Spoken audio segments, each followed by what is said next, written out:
वाराणसी में इनका जबरदस्त विरोध भी हो चुका है। धर्मांतरण के मुद्दे को लेकर अभी हाल ही में इन्होंने हिंदू धर्म को अपमानित करने का प्रयास किया है। तो ये जो राजनीतिक लाभ के लिए अपने किसी का भी चरण चुंबन करके जो ये राजनीति करने की इनकी प्रवृत्ति रही है, अगर इनको हिंदू धर्म से इतनी ही कुंठा है तो ये क्यों नहीं त्याग देते हैं हिंदू धर्म को? लेकिन वो नहीं करना है। अभी जब चुनाव आ जाएंगे तो ये जो है चले जाएंगे हिंदू मंदिरों में, माला पहन लेंगे, तिलक लगा लेंगे और घूम घूम के हिंदुओं का वोट मांगेंगे और साल भर हिंदुओं को अपमानित करने की राजनीति करेंगे, हिंदुओं को अपमानित करने का काम करेंगे। इनकी क्रिमिनल हिस्ट्री के बारे में अगर मैं आपको बताऊं कुंदन जी, तो इनके ऊपर इसी तरह के 2 मामले पहले से दायर हैं। 295 आईपीसी का मुकदमा इनके ऊपर सुल्तानपुर की अदालत में चल रहा है, 125/22 ठीक है, बिल्कुल की अदालत में सुल्तानपुर में इनके ऊपर बिल्कुल। मैं लौटता हूं आपसे, बातचीत जारी रखेंगे। मनीष शुक्ला जी हमारे साथ प्रवक्ता बीजेपी के मौजूद हैं। मनीष जी, ऐसा लगता है कि भाई स्वामी प्रसाद मौर्य जैसे नेता अगर समाजवादी पार्टी में हैं तो फिर किसी और की जरूरत नहीं समाजवादी पार्टी को सेल्फ गोल करने के लिए, और वो भी चुनाव से पहले। कुंदन जी, डिबेट के पहले भाग में ही मैंने एक चीज को करेक्ट किया। ये स्वामी प्रसाद मौर्य, एसटी हसन या शफीकुर रहमान वर्ग के शब्द नहीं है। अखिलेश यादव और समाजवादी पार्टी का भाव है, उनके शब्द हैं जो इन लोगों के द्वारा बोले जाते हैं।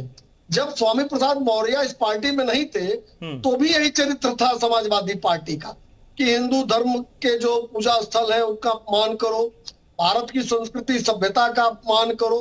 आपको ध्यान होगा 2012 से 17 के बीच में जो पंचकोसी परिक्रमा थी अयोध्या की, उसको अखिलेश यादव ने रुकवा दिया था।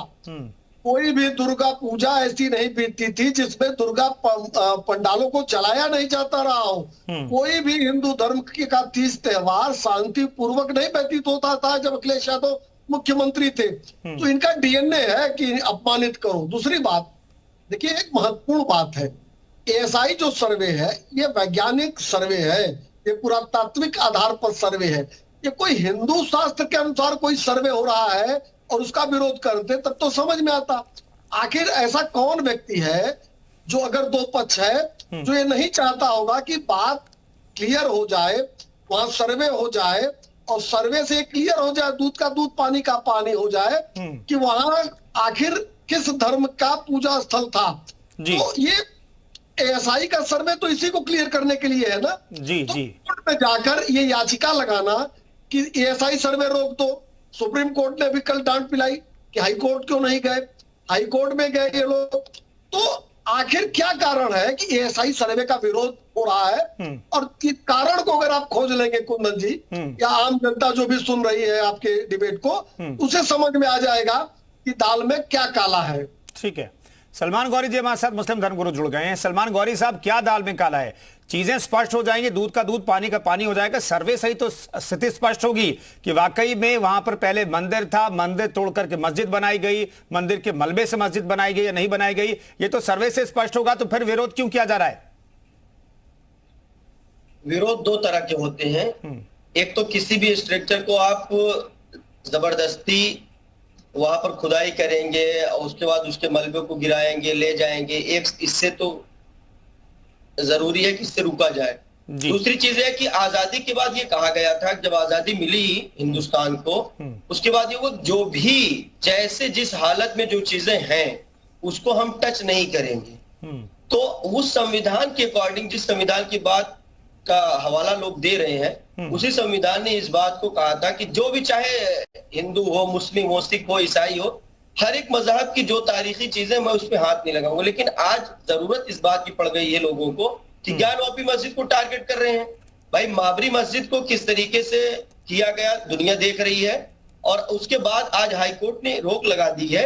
उसका वेलकम पहले से भी मुस्लिम समाज ने बाबरी मस्जिद पे भी किया था जब उसके खिलाफ फैसला आया, और आज इलाहाबाद हाईकोर्ट ने उसके पक्ष में फैसला किया तो उसका भी वेलकम करती है। हम कानूनी प्रतिक्रिया के लोग हैं और हमने संविधान के ओहद लिया है, तो संविधान की बात मानेंगे। और संविधान ने ही तो, जब आप खुशी मना रहे थे ना, जब डिस्ट्रिक्ट कोर्ट ने आपके हक में फैसला किया था, तो आज इसके खिलाफ क्यों आप बात कर रहे हैं? और हम बात करते हैं तो नहीं विरोध धर्म के खिलाफ नहीं, ठीक है, सभी लोग सम्मान कर रहे हैं, अदालत का सम्मान सभी को करना है और करना पड़ेगा।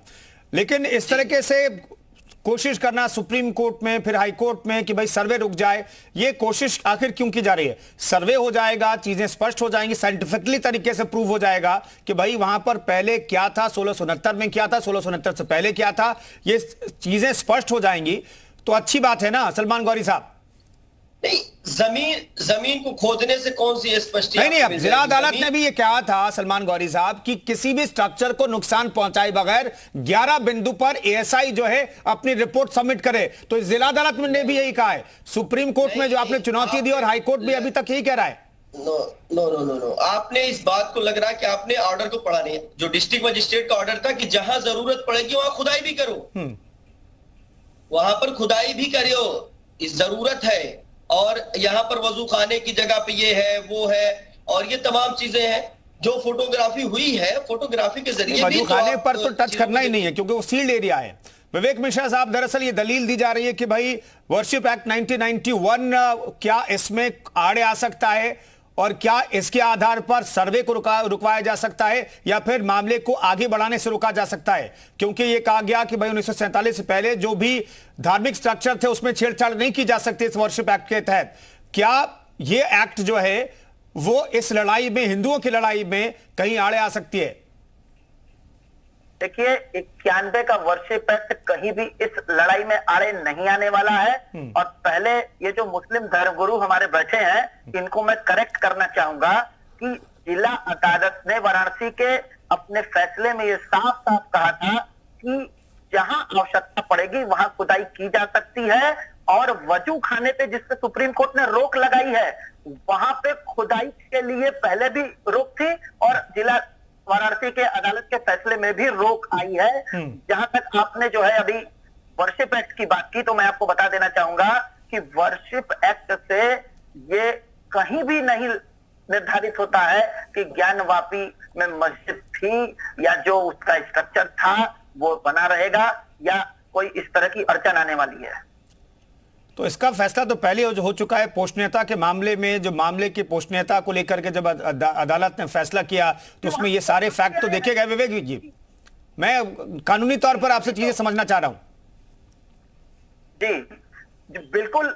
अभी जब सक्षम न्यायालय कोई फैसला किसी मुद्दे पर दे देती है तो उसको जो है जरूर वर्तमान के दृष्टांत के रूप में लिया जाता है और उसको भी फैसले को भी लिया जाएगा, इसमें कहीं कोई दो मत नहीं है। लेकिन मुस्लिम पक्ष का इस मामले में केवल रवैया अड़ंगा लगाने का है, एक विवाद को बढ़ाने तक के लिए है और वो ये कतई नहीं चाहते। अभी बात की गई बाबरी मस्जिद के बारे में, इनको अच्छी तरीके से पता है अगर एएसआई का सर्वे होगा तो सारी चीजें सामने आएंगी, दूध का दूध पानी का पानी हो जाएगा। एएसआई सर्वे के आधार पर ही बाबरी मस्जिद में एक जो है निर्णायक फैसला आया था, वहां पे हिंदुओं की जीत हुई थी। इसी बात को ये अच्छी तरह से जानते हैं, इसको ध्यान में रखते हुए ये बार बार अलंगा लगाने की कोशिश कर रहे हैं। लेकिन न्यायालय में इनकी दलीलें नहीं चलने वाली हैं। पहले भी इनके जो है न्यायालय ने जी ठीक है। एच.एस. रावत साहब, कल जब 3:30 बजे हाई कोर्ट में सुनवाई होगी तो आपको क्या उम्मीद है? आपको लगता है क्या कि सर्वे का आदेश आएगा? क्योंकि सर्वे से ही चीजें स्पष्ट होने वाली हैं और जिला अदालत में तमाम जिला के बाद ही जिला अदालत ने भी फैसला दिया होगा कि सर्वे कीजिए, चीजों को स्पष्ट कीजिए। तो आपको लगता है क्या कि हाईकोर्ट का भी स्टैंड यही रह सकता है? बिल्कुल कुंदन जी, हाईकोर्ट का भी स्टैंड यही रहेगा, उसको चेंज नहीं कर सकता हाईकोर्ट। क्योंकि जिस प्रकार से मीडिया के कैमरों ने उसको दिखाया है, पश्चिम की दीवार को दिखा रखा है, वहां पर सरेआम दिखाई दे वो हिंदू स्ट्रक्चर था, मंदिर का हिस्सा है। वहां पर हर आले के अंदर, दीवार के अंदर कहीं ना कहीं आपको शिवलिंग के मूर्तियां दिखाई दे रही हैं। वहां पर हर चीज आपको ऐसे लगेगा कि जैसे हिंदू मंदिर की दीवार को तोड़ा है और वो जल्दबाजी में कहीं ना कहीं किया गया था। कुछ समय उपद्रव तो चल रहे थे जब औरंगजेब ने तोड़ा था इसको, औरंगजेब ने, तो उस समय विरोध तो हो ही रहा था और एक तरह से युद्ध का माहौल था। तो जितना वो बना सके उन्होंने बना लिया और बाकी छोड़ दिया। हर जगह यही स्थिति हुई थी। तो इसलिए इस स्ट्रक्चर के ऊपर कहीं ना कहीं हाईकोर्ट जरूर फैसला पॉजिटिव देने वाला और हिंदू पक्ष के लिए देगा। और रही 91 के वर्शिप एक्ट की, वो भी कांग्रेस ने जल्दबाजी में हिंदुओं के साथ अन्याय किया था। उनको लगा था कि मुसलमान वोट बैंक कम से खिसक जाएगा, वो किया था। और साथ में समाजवादी पार्टी ने जब 92 के अंदर श्रृंगार गौरी की पूजा को रोका गया था, वो भी मुसलमानों को खुश करने के लिए रोका गया था। तो ये दोनों जो अहम फैसले इन्होंने किए थे वो सिर्फ मुसलमानों को खुश करने के लिए गए थे। इन्होंने हिंदू की आस्था का ध्यान नहीं रखा।